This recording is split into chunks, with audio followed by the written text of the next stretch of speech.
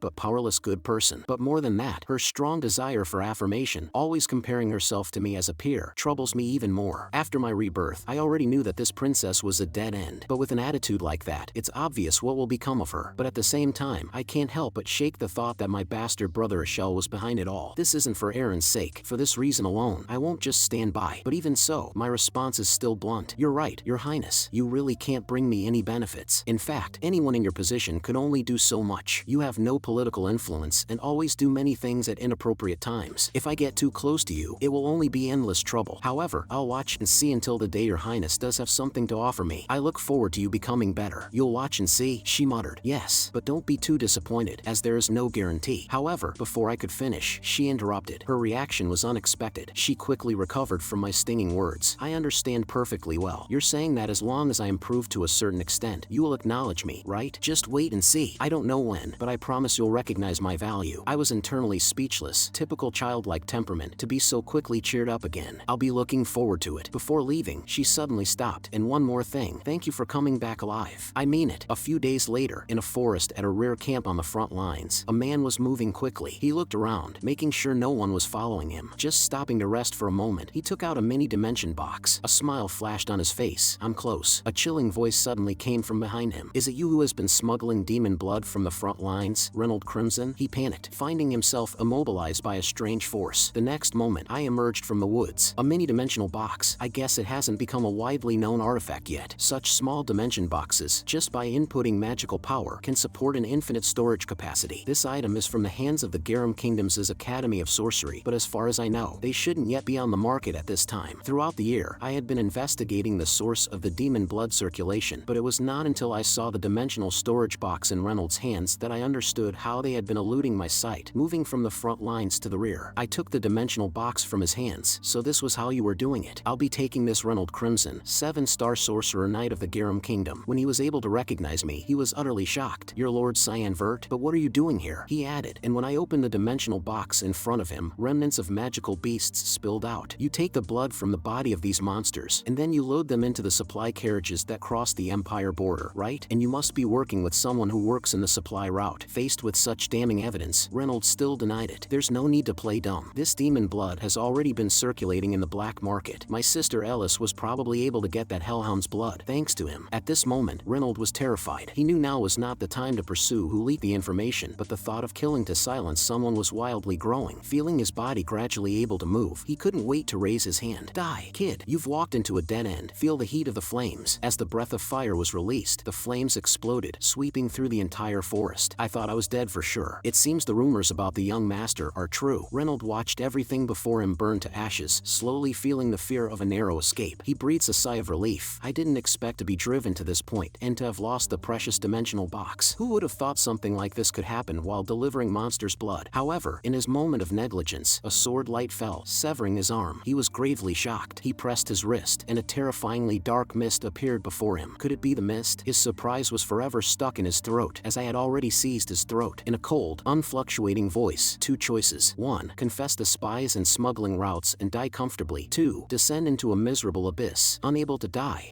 suffering endlessly. Choose wisely now. After ending all this, I went to the trading post on the west border of Valias. Two people nodded at each other, signaling the secret trading. It looks like it's 2 boxes this time. Then I think we'll be able to keep a few more for ourselves. How many do you think are in this box? He said while slowly opening the box. Seeing what is inside the box, both of them were gravely shocked. I delivered Reynolds' head to his rendezvous point. Sir Reynolds, who could have done something like this? I watch everything unfold in the distance. You're going just to let them go? Karam curiously asked. Yeah, that should serve as a warning. Reynolds Crimson, 7-star sorcerer knight of the Garum Kingdom. He smuggled the monster's blood from the front lines into the Wuzif Empire. These smuggled goods flow to the Academy of Sorcery in the Garum Kingdom. All magic enthusiasts gather at the Garum Kingdom's Academy of Sorcery. They are dedicated to studying the origins of magic and its improvements, a group eager to transcend human limits. Currently, they are making some rather useful items, like dimension boxes, but in the near future, these research fanatics will do many crazy things with demon blood. Karam, puzzled, asked, are you trying to switch your profession from an assassin to a problem solver? Your actions are somewhat selfless now, which seems to conflict with your creed of living only for yourself. I answered coldly, shut up, Karam. I just don't want anyone else to use demon blood. Meanwhile, at a manor in the Wuzif Empire, someone is unhappy while reading a report. Cyan Vert went with father to the front lines? Cyan Vert? You mean your half-brother? Yes, he gnaws at my mind. I think it's time I go pay him a visit. I finally ended a year of life on the front lines and returned to the Duke's mansion. Emily cheered for this and showed immense anticipation for the upcoming academy life, but I couldn't muster any interest. Having lived through one life, I clearly know that the academy is not the happy paradise Emily is hoping for, but rather the beginning of a hellish life. It's filled with intrigue and politics, jealousy and competition dominate the academy, and politics and relationships take precedence over education itself. But Emily is unaware of this, still dreaming of rumors about handsome instructors and hoping for a beautiful encounter. Does she think she's coming to the academy with me? I'm finally back at the household. I walked out and noticed that it seemed not much had changed here. Just then, I noticed Krantz. As soon as he saw me, he was shocked and trembling, and before I could exchange a greeting with him, he ran away. Karam couldn't help but tease. Who was that clown? I waved my hand, signaling her not to bother. That's Krantz, a half-brother. Don't worry about him. How is it that you don't seem to get along with any of your family, including even your father? That is not true. At least my relationship with Ellis is not like that. But there's one person in my family I definitely don't get along with. The door to the mansion slowly opens. When it finally opened, a lot of servants came to greet me. This puzzled me. No one ever gave me a second glance before. Now they're being too polite. It's almost as if they were greeting father or that scumbag. A lot has changed in just a year. I guess all my hard work paid off. The next second, as I pushed the door, my eyes widened. This familiar aura. Could it be? I couldn't stop my body from trembling uncontrollably. I slowly opened the door. Yes, just behind this door is that scumbag. Ishel. He still had a benign look on his face. I've been waiting for you to come back. My dear brother, do you remember me? Well, it's no wonder, considering our last meeting was before I entered the academy. Stay calm. But my trembling hands and eyes bursting with rage betrayed my inner turmoil. I quietly summoned the demon blade. I wanted to kill him. However, Karam stopped me. If you don't want to die here, pull yourself together. You won't gain anything by killing him now. Reason slowly returned to me. Can I kill him now? This bastard, always regarded as a genius. I stand no chance in a direct confrontation, but to assassinate him stealthily, that death would be too good for him. I composed myself, forcing calmness, and bowed respectfully to him. Cyan, the youngest of the House of Vert, stand in your presence, eldest brother. So you do remember me. How could I forget my own brother's face? I'm glad to hear you say that. He even affectionately stroked my head. I silently endured this humiliation, and my desire for revenge grew stronger. I was actually worried that you might have forgotten me, but I'm glad you haven't. I've heard your swordsmanship has improved rapidly. I believe you'll be able to be a great help soon, not just to the family, but to me on the battlefield as well. With this, I immediately answered, yes, I'm also looking forward to it. Seeing this, he fell silent momentarily, then added, that sets my mind at great ease, for I came here solely to meet you. I knew very well that Ishel was the kind of person who wouldn't give you a second glance if you were useless to him. Since he sought me out for this reason, it actually calmed me down. I echoed him, I've also missed you, brother. But inside, I scoffed. Thank goodness. Emily's sudden intrusion interrupted this insincere conversation. Damn it, he doesn't bother with any manners at all, leaving it all to me. I'm exhausted. Then she put down my luggage. My lord, must you really go ahead by yourself? Oh, sorry, lord, are you here too? Ishel smiled reassuringly at Emily, indicating she need not be nervous, and mentioned he had heard how close we were as master and servant, which is quite enviable. Emily respectfully saw Ishel off, but then turned and yelled at me. I thought I was going to have a heart attack. Lord Cyan, you should have told me Lord Ishel was here. Once Ishel had left, I could no longer hide my fury. Emily, I just want to be alone for a while now. Don't disturb me. Emily is puzzled and asks again. Do not make me repeat myself. Seeing this, Emily agreed. I immediately rushed into the bathroom, that insincere conversation making me nauseous. Karam, why did you stop me? Karam's voice was filled filled with mockery. Shouldn't you be thanking me? This would have been a good opportunity for you to take over my body while I was in a frenzy. Don't get it wrong, I actually want your fury to grow. That'll make it taste even better when I devour it. I smirked. That's more like you, K-Ram, always so unforgiving with your words. Meanwhile, on the other side of the mansion, Ishel's attendant was reporting, as per your instructions, we have located the whereabouts of the second young lady. She is now in Pruina, my lord, at the northern end of the continent, the land of the White Elves. Ishel pondered silently, lost in thought. The White Elves are known for their disdain for outsiders, surprising that she managed to establish herself there. Indeed, her ability to connect with people worries him more than her swordsmanship skills. Keep monitoring everything about her. The attendant obeyed but then asked, was there any felicitous occurrence, my lord? Ishel immediately asked, what makes you say that? The attendant complimented, you look even more radiant than before. Was your meeting with the young master enjoyable? Ishel burst out laughing. Enjoyable? Not exactly. It's more interesting. In fact, I'm in a terrible mood right now. Ishel's smile was strained, sending a chill through the attendant, who quickly apologized. And the reason Ishel was in such a foul mood was because of my eyes. That look, as if staring at a lifelong enemy. Whether that fleeting expression was an illusion or not, it greatly irritated him. He ordered the attendant again, keep an eye on everything about him. Whatever he's hiding, I must find it out. Ishel looked by the window in deep thought, and the image of our encounter flashed in his mind. Cyan, what could you be hiding? Finally, it's time to set off for the academy, but Emily is utterly disappointed. My lord, I won't forget this letdown, because the academy only allows one night attendant, not a maid. Right now, she is complaining to me about her dissatisfaction, but there's nothing I can do. Seeing that I am about to depart, Emily looks even more disappointed. Are you just going to leave like this? I know she hopes I would say a few poignant words to comfort her, but I remained silent, saying nothing, as my carriage slowly pulled away. That's it, he's really going. Emily finally couldn't hold back and shouted, young master, take care of yourself. Even if you're bullied at the academy, don't get discouraged. Please return safely, my lord. That's good old Emily for you. I had forgotten whether it was when I was 8 or even earlier. I fell seriously ill, my fever unrelenting. At that time, no one cared whether I lived or died. In and out of consciousness, the person who carried me on her back, knocking on doctors' doors in the pouring rain, was Emily. She was only a few years older than me at the time. Helpless, she ran through the rain crying. If not for her, I would have long since died in some corner of the Duke's mansion. She is someone I cherish. To me, Emily is far more than just a maid, but I, who am not good with words, have never expressed these feelings. Even when saying goodbye, I just smiled and said, Emily, behave at home, or I'll have to kill you. Emily pretended not to hear. What? It's too far away. I can't hear you, my lord. I withdrew my gaze, lost in thought inside the carriage. 6 mid-level knights just to escort one person to the academy. Isn't that too many? I have a feeling that some bad things are waiting for me ahead. As dusk approached, the convoy stopped in a forest. 2 knights nodded as if sending a signal to each other. Just then, I heard a knock. The leading knight came forward to report, young master, I think we should camp here. Is that so? How far have we gotten? We are near the midland city of Saffron, my lord. We expect to reach the central city of Saffron by tomorrow morning. All right, if everything is ready, come and inform me. After he left, my expression turned grim. He was lying. There are no such forests near Saffron. Besides, this place is too remote and not a good spot for camping. It seems they are ready to make their move. In just a moment, the report everything is ready came. I calmly stepped out of the carriage and commented, the air's nice here. But seeing the 6 knights had already drawn their weapons and surrounded me, I stopped. I want to know, who is orchestrating all this? What met me was only silence and sneers. Seeing one laughing, I repeat my question seriously. I asked you who told you to do this. You don't need to know these things anymore. The dead don't need to be curious. 2 more knights follow him. It really is a shame. But please know it's nothing personal. We promise to uphold your honor. Just stand there quietly, and we will make death come less painfully. After speaking, he leaped high, swinging full force at my neck. He angered me. The next second, a headless corpse flew high, drifting in the air. Everyone watched incredulously. Now I ask again, who put you up to this? Amid the knights' terrified gazes, chills send down their spines. Why are you all standing still? Did you not anticipate being killed when you planned to kill? The coachman was utterly shocked. I can't believe what I'm seeing. The remaining knights finally reacted, grabbing their weapons to try to resist, but it was useless. The blood-red sword light flashed continuously. Each flicker harvested a knight's life. That dazzlingly beautiful sword light, like the tolling of death's knell. In an instant, only one survivor remained. He turned and fled, no longer having the courage to fight. The next second, I threw the demon blade, and the last knight fell. This snapped the coachman, who had been standing frozen, back to reality. Can an 11-year-old really do this? Is this why he survived after battling the demonic dragon? The coachman collapsed to the ground, muttering, this mission was doomed from the start. This young man is simply unbeatable. As he watched my approaching figure, he finally broke down, shouting, it was the Duchess Margaret. She's the one behind all this. I stopped, frowning. Was all this too easy? Driven by a strong will to survive, he continued to confess. It was Lord Krantz who asked Lady Margaret for help. We inferred the truth from the rumors of discord leaking from the mansion. I remained silent, recalling the sight of Krantz fleeing in panic. I silently noted this grudge, but did not act on it immediately. Just then, the coachman called out to me, "Young master, what do you plan to do with me? You're going to kill me too, aren't you?" Hearing this, I spoke. "You don't seem too attached to your life." The coachman suddenly spoke up. "We tried to assassinate you first, so if you kill me, it would be justified. I have no right to resent." Hearing this, I instead decided not to kill him. Besides, his driving skills were indeed good. Just drive well. There's a difference between being useless and having no value to survive. Hearing this, he can't help but be thankful to me. Finally, we're here, I announce. Saffron, the Midland City. Meanwhile, at the Duke's mansion, Lady Margaret was furious. How could this go wrong? 1 missing, 6 dead bodies. Yes, Your Grace, and Lord Cyan left Saffron safely 10 days ago. You said everything would go without a hitch. How could this happen? Faced with such harsh criticism, the butler could only endure silently. We underestimated the young master. There must be someone helping him from behind. If you give me another chance, I will send people to the academy. Shut up. Lady Margaret cut him off sharply. She recalled the scene of me defeating Krantz. At that time, she had cursed my mother, and at our farewell, I had also given her a warning. The terrifying look in my eyes came back to her. You want Krantz to graduate with all his limbs intact, don't you? This kid, he'll definitely make a move against Krantz. Stop it. Don't do anything. Also, eliminate all those who know. Make sure no one knows about this. However, she was unaware that someone hiding in the corner was listening to everything. It had been 10 days since I left Saffron. Brian was still playing my servant, and news of my attack and escape must have reached the Duke's mansion, since she hasn't arranged any additional assassinations. This means I will also safely arrive at the academy. I'll have to think about what to do with Brian. Lord Cyan, we've arrived. Right, good. Stepping into this academy once again, I can't help but feel that things have changed. The memories it left me are definitely not fond, but I must say, it has changed me in many ways. I handed over my family crest at the academy's registration desk, but even this simple action made the young receptionist nervous. She told me I needed to stay in a designated dormitory and participate in the opening ceremony and basic test within 2 days. Seeing her actions, I was confused and thought, is there some kind of problem? When I saw the key she handed me, I was also somewhat surprised. Is this serious? Are you sure this is for me? The coachman, Brian, who accompanied me, dropped my luggage and was even more astounded. My lord, what is this place? The dormitory assigned to me was the royal suite. In the history of my family, no one has ever been assigned here. There must be someone orchestrating all this from behind, but I can't figure out who at the moment. It's time to deal with Brian. He has been carrying out the work of a subordinate for me throughout the journey. Your job is done. Seeing me reach into my sleeve, he was already sweating coldly. Although he had served me diligently throughout the journey, he had also been terrified the entire way. Was he finally going to kill me? But the next moment, what I pulled out was a bag of gold coins. He was puzzled and asked, "What is this?" "Your payment, wherever you decide to go next. This money should be enough for you to start anew. Of course, for your own sake, it's best not to return to Valia's." Watching my departing figure, Brian stared blankly. The next moment, as if making a decision, he suddenly knelt on one knee, solemnly swearing, "I, Brian Kendrick, official knight of Valia's, ask for Lord's permission to serve him for the rest of his life." So, he wasn't a coachman but a knight? He awkwardly explained, "As a lowly knight, I can only work as a coachman, but my father taught me, if I find someone worthy of a lifetime of loyalty, I should serve them without hesitation." I retorted directly, "What a foolish idea." Hearing this, he looked up. "Aren't you worried that one day I might stab you in the back?" He stammered, "Even if you do, I will still." I cut him off. "Don't betray me." The first order I gave him was, "Do not wake me up for the opening ceremony. I will only attend the attribute test." "Yes, my lord." Then I left him there so I could rest. Meanwhile, in the Chancellor's office of the Royal Academy, Instructor Sirico was reporting the attribute test data to the Chancellor. Among the data, a few students stood out. Aaron Silverus, magic level 2 stars, physical level B, attribute 52% light. Seth Shaharkin, magic level 3 stars, physical level A, attribute 71% sand. But the most unbelievable was this boy, Cyan Vert, magic level 1 star, physical level S, attribute 92% darkness. This data caused a wave of shock and silence. Even Ellis Vert, who was known as God's child, only had a water affinity of 88% at graduation. Kundal Kusal, Chancellor of the Royal Academy, also intrigued, said, "Even our most talented student to date couldn't reach such a level. Yet, her younger brother has." The instructor said worriedly, "The attribute is darkness, and the characteristic of darkness is chaos." This indeed warrants attention, but the Chancellor then dropped an even more significant piece of news. His dormitory has been assigned to the royal suite, personally appointed by the Emperor of the Empire. Hearing this, the instructor is utterly shocked. The Chancellor continued, "This child saved the 5th princess from the front lines, and the Emperor intends to arrange this marriage. Do you know what this means?" The Chancellor's voice became grave and hoarse. The 5th princess was assumed to be out of the running in the fight for the imperial throne, and the most talented offspring of the Vert family joining together. What do you think would happen to the Empire? The instructor, shocked, replied, "This will surely intensify the conflict over succession. The Empire might split, or even erupt into a civil war. However, we don't need to consider that far yet." The Chancellor added calmly, "What we need to do is witness all this to see whether this child brings salvation or destruction to the Empire. A 92% darkness attribute. What will all this bring? My dark element affinity in my previous life only reached 85%. It seems drinking too much demon blood is the cause. As I was deep in thought, I bumped into Krantz. Seeing someone who was supposed to die halfway must have terrified him. At this moment, his companion also spoke up. Is this the kid you always talk about? The one you can treat as a slave? At this, Krantz wished he could silence him. Popper Fenelon, a marquis son from the Garum Kingdom, spoke. I heard you don't even know who your mother is. In my previous life, he used to bully me as much as Krantz did. How fortunate to meet him here today. He ignored Krantz's attempts to stop him. Move aside. This guy needs to be taught a lesson. Krantz tried to defuse the situation, having seen my capabilities, but the next second, there was no need for him to do anything. I kicked, sending Popper tumbling to the ground. Krantz called out, Popper, I want a word with you, Krantz. I patted his shoulder. I whispered softly in his ear, I don't care about the little tricks you play behind my back, but if you show up in front of me again, I will make sure you're not going to graduate with all your limbs intact. Watching Krantz's terrified expression, a slight pleasure of revenge rose in my heart. Life here is definitely going to be more interesting than in my previous life. Inside the library, Instructor Sirica appeared at her usual spot. She thought to herself, a calamity or a hero? I'll have to watch this cyan vert closely. As her fingers brushed across the bookshelf, she realized something was missing. There should have been an unpopular book here that no one cared about, but now that spot was empty. A voice suddenly said, are you looking for this book? Sirica was shocked. I was approached without noticing. The kid just stood there quietly, almost as if he didn't exist. It seems the Chancellor's assessment of him was too conservative. As Sirica turned around, she pretended as if nothing was amiss. What are you doing here? You know students aren't allowed in here, right? Your name is Cyan, isn't it? Could I have that, please? It's really important for my research. I handed over the book. This one, of course, it was meant to be given to you, but in the next instant, a flash of light passed, and the book was split in two. I narrowly dodged the swift strike. Sirica's wrist was shrouded in a strange black mist, but I had already anticipated this turn of events. I called out her full name, Sirica Nakriti. This left her immensely surprised. On the surface, she is an instructor at the academy, but in reality, she is the leader of the Mist. In my previous life, she made a rather mundane first impression on me. However, she showed extra care and praise for my dark attribute talents. For a kid like me, who suffered constant humiliation, this affirmation was incredibly precious. Thus, I always thought of her as a light in my dark life, but I was only deluding myself. It was a trap. Those glasses are just a facade. Her role as instructor is a guise. Her true identity is an assassin. She has hidden herself in the academy where nobles from all over the continent gather. She is the leader of the group of assassins known as the Mist. She removed her glasses and dissipated her aura. Let's have a proper talk in my office. Come with me. Even though I had exposed her identity, her reaction was not as panicked as I had anticipated, but surprisingly calm. Arriving at her office, the setting was the same as in my previous life. As soon as the tea was served, I took a sip and laughed. I see you've poisoned the tea. Of course, things couldn't be going this smoothly. She didn't mind being exposed, instead smiling. Don't worry, it's not lethal. It'll just corrodes the organs a bit. Lucky for me, I've been made immune by drinking tons of monster blood and eating Emily's horrendous cooking. I responded nonchalantly. Perhaps next time, you should try a stronger poison. She dropped her smile. Very well. Shall we talk now? How did you know about my identity? You not only knew I was receiving operational instructions through that book, but you also accurately found the book's location, Sirica said with a sharp gaze and a probing tone. You're not trying to tell me you're part of the Mist, are you? I countered. Do you need more proof? I see you let your attribute score go to your head. When I was passing Shatran, everyone wondered if one night was enough protection for me. Hearing this, Sirica raised her eyebrow, confused as to why am I saying this. Recently, the number of noble assassinations has spiked. Now they travel with 5 times the usual guards. So, when did the cleansing operation start? Hearing this, Sirica is still in denial. Cleansing? I'm sorry, but I really have no idea what you're talking about. I pointed directly at the truth of the assassination activities. You know, I mean the assassinations. Of course, you're going to regret what you just said. Sirica sneered and her tone was icy. So, are you threatening a student right now? The next second, she exerted force under her feet, leaping up, sending the tea table hurtling directly towards me. I clenched my fists and split the approaching tabletop in two. I think this is sufficient to prove my identity. So, is this your response? However, in the moment my vision was obscured, Sirica had already leaped up, flipping like a swallow with twin blades in hand, launching a back attack. Even if you really are part of the Mist, since I became the leader, it's impossible for there to be a member I don't recognize. Your lies are ineffective against me. The twin blades sliced through the air like wings, their piercing sound tensioning the nerves. You're not getting out here alive. A bloodthirsty madness flickered in Sirica's eyes. Reluctantly, I summoned the demon blade, initially hoping to persuade her through negotiation, but now it seemed there was no other choice. The sound of clashing blades was incessant. Both of us were assassins who fought with speed. A moment's distraction could prove fatal. Sirica incredulously looked at the weapon in my hand, her astonishment no longer concealable. That blade in your hands. Could it be the magic sword Kairam? That's a sword that can be wielded only by the one chosen by air. I stood my ground calmly and said, "Do you believe me now? I know that the mist is looking for a successor." Exposed again in her organization's top secret mission, Sirika broke out in cold sweat. "How do you know that? The person you've been looking for is standing right in front of you. Now please take me to air." After presenting air's token, Sirika took me to the organization's secret base. Who would have thought that the mist's altar would be in the same city as the Royal Academy, teeming with masters? She unlocked the seal, and the door immediately swung open. My calm demeanor once again refreshed her understanding. "I see you're not surprised that this is where the mist hideout is." Then she pointed out the way to the altar, telling me the rest of the journey must be undertaken alone. Just as I stepped into the secret chamber, I realized I had entered the domain of the dark god air. This place isolates all energy fluctuations, the space appearing much more expansive and deep than it seems from the outside. Suddenly, a strange noise in the air caught my attention. Now let's see. 2 at my 4 o'clock direction and 3 at my 11 o'clock direction. I precisely knocked down the incoming hidden weapons, and the shadows lurking in the darkness launched their attack on me at the same time. I should have anticipated that things wouldn't be this simple, but this kind of welcome ceremony, is it not a bit too much? I quickly dodged out of the encirclement, wildly swinging the demon blade in my hand, the clanging sounds echoing in the night. Thanks to the boost from my dark attributes, even in such darkness, I could sharply catch every attack, but I still held back, not needing to kill them. The hidden weapons that I knocked away kept ricocheting in the narrow spaces, already sending the assassins hidden in the dark into a panic. Everything happened too fast, like a hawk pouncing on a rabbit. The masked assassins no longer dared to hold back. Together they launched their secret technique, blind spot formation. All the assassins gave up their hidden weapons and charged at me together, blocking all paths of escape. I was well aware of this formation. Once surrounded, I would only face endless deadly moves. I furiously gathered magical power, and just the initial stance already had them terrified. Yet they still couldn't believe that a child could use that legendary killing move, Murderous Wave. This is a secret technique unique to the Mist Assassins, manifesting bloodthirst in a physical form to attack. The murderous intent was so intense that it was rare even among those of my level. With just one strike, all the assassins were knocked unconscious, except for this one. Is he a higher ranked assassin? I took a deep breath, again gathering magical power, preparing to unleash the misty blade, the giant tree root. But he suddenly charged at me. In the next second, the violent collision interrupted my technique. What? She managed to interrupt me. I looked at her in disbelief, her mask slowly sliding off her face. A familiar voice spoke. "You master all my sword techniques, whether it's the swordsmanship or the secret techniques. Too mature for a child. I can't hold back anymore. Show me your true power." It was Sirika. I had seen this kind of gaze before, the intense desire for battle mixed with bloodthirsty instincts. She had fallen into madness. I again launched the 8 stance of the black mist. Violent barrage. A flurry of sword light flashed by. "You are comfortable with both the misty blade and black mist. My interest in you only grows, Cyan." However, this time, my aim was not to win, but to escape quickly. In my past life, I had seen too many such madmen, driven by the instinct to fight and thirst for blood. She would not stop until one of us fell and lost our lives. However, my avoidance only fueled her combativeness even more. Sirika let out a maniacal laugh. Her steps were the mist steps. Her swordplay was mist sword, but her moves were even more frenzied. Misty blade, foggy tempest. The storm was coming, and she actually wanted to use a rapid group attack to shred me. I'm not as crazy as she is, but since there was no way out, and we were in Air's realm where I didn't need to worry about revealing my power, I was ready to win, even if it meant having to kill her. Misty sword, demon form reveal. The next second, my eyes widened, and I suddenly blacked out, collapsing to the ground. A phantom slowly solidified into form. I knew this would happen. "You take it easy for a moment." The demon blade Kairam, arms crossed, looking disdainfully forward. I didn't want to interfere, but what's going on here? You're a follower of Air, so you recognize me, right? Sirika quickly knelt down in submission. "Yes." "Oh, magic sword Kairam. And how do you explain this situation? You claim to worship Air, and yet you attack my master." "I was just trying to confirm whether this child is truly Air's successor. It is my duty as a leader." Kairam's magic exploded, his voice icy. "What need is there? All you have to do is call your god, and if you refuse to do that, I'm going to take that as a challenge toward me." Sirika quickly changed the subject. "I think we should focus on the successor issue now." It was only then that Kairam noticed me on the ground, bleeding from the nose. "What are you doing? Why are you halfway dead?" Sirika's explanation followed. "You have manifested all physical forms, but this comes at the cost of consuming your master's life force. Such efficiency can hardly be called clever." Kairam ignored her sarcastic tone, still trying to awaken my senses with violence. "You've drunk so much demon blood. Can't you withstand a little loss of life force?" Sirika interrupted him again. "You just mentioned challenge, didn't you?" She stood up, her demeanor unshaken. "As a master of the Mist Sword and the leader of the Mist Assassins, I never refuse a challenge. If Lord Kairam truly wishes to battle me, it would be my honor. I cannot refuse." This madwoman is actually challenging Kairam to his face. Both individuals, troublesome and violent women, also possess the same tenacity and indomitable spirit. spirit. Hey, you're okay again. What do you think you're doing substantiating yourself like that? You just wait here quietly. I'm going to teach this cheeky brat a lesson. I'd be honored, mighty Kairam. Sirika happily answered. I'm not going to show you any mercy, even if you beg for it. Only if I could be lucky to reach such a point. The tension between the two was palpable, but a commanding voice interrupted them. Enough. Both immediately ceased their actions. I watched as a portal suddenly appeared. I was looking at it carefully. Bring the successor to the altar. The voice continues. Seeing this, I can't help but smile and thought to myself, so we finally meet. The god of darkness. In the eyes of the world, the dark god is seen as pure evil. He kills habitually and then justifies it by saying it was for the good of the world. He once said, "This is the path the masses have chosen for themselves. One decides right and wrong for oneself. It is not decided by others. If one's sense of justice can be preserved by such a death, then that is enough." Anyone hearing this logic might think it's insane, but I understand the nature of this god. He just wants to protect the weak, naively simple like a fool. As I ascended step by step, the figure on the throne gradually became clear before my eyes. Do you know who I am? No one knows him better than I do, but it was his first time seeing me. Of course I do. You're god of the black mist. Cyan Vert, was it? I've never seen you before. And what makes you think you are my successor? I believe you must have already sensed the dark mist energy within me. There are two ways to become a successor. One is for the dark god himself to bestow the mist stone, and the other is for the mist stone to find a worthy successor on its own. I do not know you. Therefore, you must be the latter. When the mist stone suddenly disappeared from the altar last year, sensed the presence of a successor. So, his question now was just to observe my reaction. His tone became more ominous, but what surprises me more is that you have found Kairam. Even I cannot track her whereabouts. It seems you get along well with her. Hearing mention her, Kairam remained silent, with a hint of dissatisfaction in her eyes.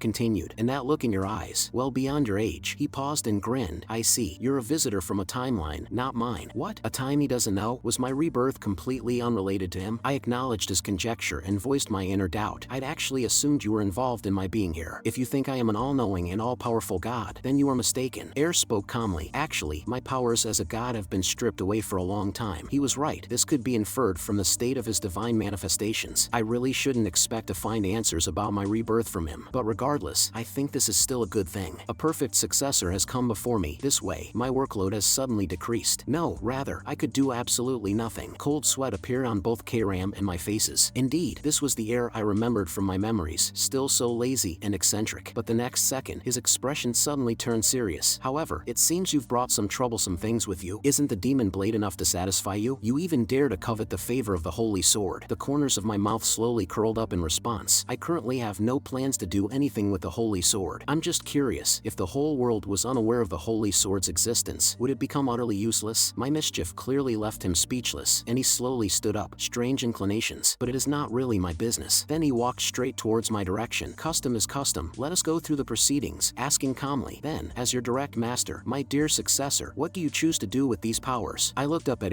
In my previous life, I was asked the same question. My response at the time was, I will live for my brother. What a foolish answer. But neither of these two thoughts much of my answer in my past life. But why? Did they not want something from me? I remember unusually cautioned me. Be careful. Nothing is more dangerous than blind obedience. It may be that already knew my pathetic end. Things have to be different this time. I slowly stepped forward and said, I don't subscribe to a great cause or belief. Hearing this, was puzzled. I looked directly at and said firmly, I'm going to use your power in an absolutely selfish way. I'm going to use it for myself. Voice remained calm as he slowly walked down the altar. Right and wrong are for you to decide. But are you confident you will never regret it? Be careful with your answer because, based on it, I might choose to kill you here on the spot. I know well that never lies. Every word of his could mean life or death. I chose to confront my own heart, no longer listening to anyone else. This is the path I am willing to choose, I said firmly. Hearing my answer, pondered for a moment. It seems you already have a plan. Can't you tell me? Hearing this, I flatly refused. Well, that's okay, as long as you purify the names offered by my believers. In any case, I won't pry any further. That was no fun. He said this, then suddenly turned to Kairam. Now, I need to have a talk with my daughter. Kairam jumped at the words, and in less than a second, grabbed her, casually kneading her. You've changed much since I last saw you. Do you like your master too much? It's nice seeing you being so obedient. Kairam immediately denied it. What are you saying? You act job of a god.